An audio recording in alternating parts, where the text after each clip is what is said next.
Radhe Radhe friends, आज की video में मैं आपके साथ गणगौर की कथा का वीडियो शेयर करने वाली हूँ। गणगौर की कथा सुनने से पहले हम अपने सीधे हाथ में थोड़ी सी गेहूँ और फूल ले लेंगे, क्योंकि हमें खाली हाथ कोई भी कथा नहीं सुनते या पढ़ते हैं। तो थोड़ी से फूल और गेहूँ मैंने ले ली है। तो चलिए अब कथा शुरू करते हैं। एक माली था और एक राजा था। राजा ने अपने खेत में चना और जौ बोए और माली ने अपने खेत में दूब बोई।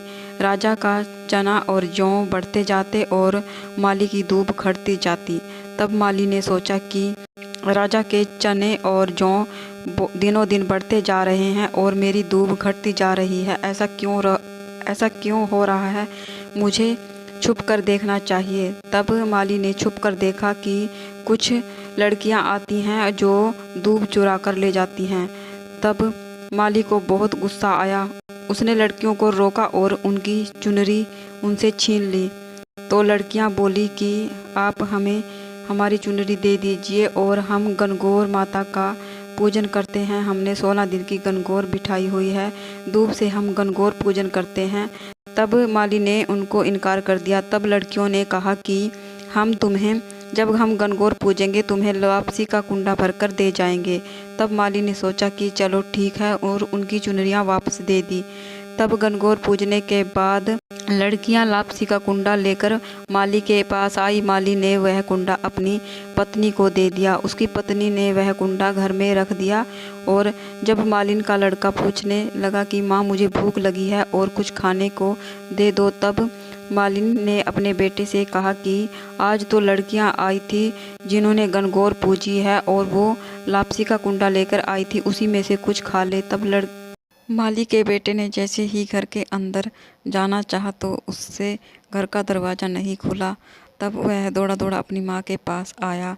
तब उसकी माँ ने छोटी अंगली से छींटा लगाया और दरवाज़ा खुल गया।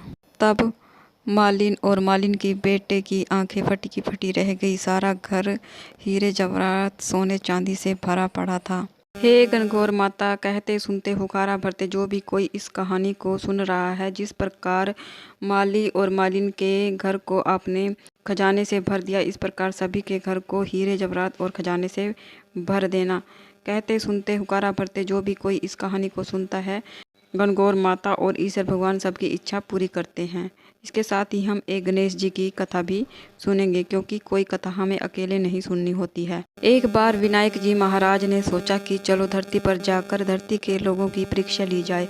तब विनायक जी महाराज ने छोटे से बच्चे का रूप धारण कर लिया और एक छोटी सी कुलिया में दूध और चावल ले लिया और गाँव में चले गए। गाँव में उन्होंने सबसे कहा कि मेरे लिए खीर बना दो, लेकिन कोई भी विनायक जी महाराज के लिए खीर बनाने के लिए तैयार नहीं था, क्योंकि सब हंसी लगा रहे थे कि इतने सी छोटी सी कुलिया में और इतने थोड़े से दूध और चावल की खीर कैसे बनाई जाए।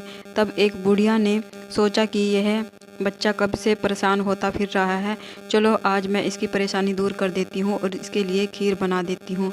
तब बुढ़िया ने अपने घर के सबसे छोटे भगोने को उठाया और उसका दूध और चावल लिया और उसके लिए खीर बनने के लिए रख दी। बुढ़िया जैसे ही खीर बनने के लिए रखती और उसका बर्तन और ज़्यादा भर जाता। बुढ़िया ने उससे बड़ा बर्तन लिया, वो भी उससे ज़्यादा भर जाता और उसमें से खीर बाहर आने लगती। तब बुढ़िया ने अपने घर का सबसे बड़ा भगोना लिया और उसमें खीर बनाने के लिए बैठ गई। जैसे ही खीर बनकर तैयार हुई, बुढ़िया ने सोचा कि अब उस बालक को बुलाकर लेकर आती हूँ कि वह अपनी खीर खा जाए। तब बुढ़िया की बहू आई और उसने खीर की खुशबू देखी कि ये खीर की खुशबू कहाँ से आ रही है। उसने देखा कि खीर की खुशबू तो हमारे घर से आ रही है। उसने खीर का छींटा विनायक जी महाराज को दिया और खीर खा ली। तब बुढ़िया ने बालक को बुलाया और तब बुढ़िया ने उस बालक से कहा कि बेटा मैंने तुम्हारी खीर बना दी है, आओ खीर खा लो। तो लड़का बोला, बूढ़ी माई मैंने तो खीर खा ली है। कि नहीं, तुमने खीर कहाँ से खा ली है? अभी तो मैंने खीर बनाई है और तुमने कहाँ से खा ली? तुम झूठ बोल रहे हो। तब विनायक जी महाराज ने कहा कि जब तुम्हारी बहू ने खीर खाई तब मैंने भी खीर खा ली। तब बुढ़िया ने कहा कि मेरी बहू ने खीर नहीं खाई है। तब विनायक जी महाराज ने कहा कि जब तुम मुझे बुलाने के लिए गई थी तब तुम्हारी बहू यहाँ पर आई थी और उसने मुझे खीर का छींटा दिया, तभी मैंने खीर खा ली और मेरा पेट भर गया। तब दूर खड़ी बुढ़िया की बहू भी ये सारी बातें सुन रही थी। बुढ़िया ने पूछा कि आप कौन? बालक ने कहा कि मैं विनायक जी महाराज और दोनों सास और बहू गणेश जी के पैरों में गिर पड़ी। और इस प्रकार विनायक जी महाराज ने बुढ़िया और बुढ़िया की बहू को दर्शन दिए और उसका घर अन्न धन से भर दिया। हे विनायक जी महाराज, जैसे आपने बुढ़िया के साथ की ऐसे सबके साथ करना। कहते सुनते होकारा भरते जो भी कोई इस कहानी को सुनता है उसकी सभी मनोकामनाओं को पूर्ण करना।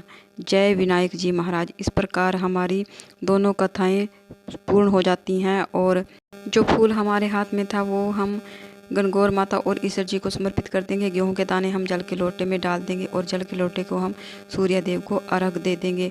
उसके बाद हाथ जोड़कर गणगौर माता और ईश्वर जी से अटल सुहाग की प्रार्थना करेंगे और अपने सुहाग की लंबी उम्र के लिए कामना करेंगे। इस प्रकार हमारी कथा पूर्ण होती है।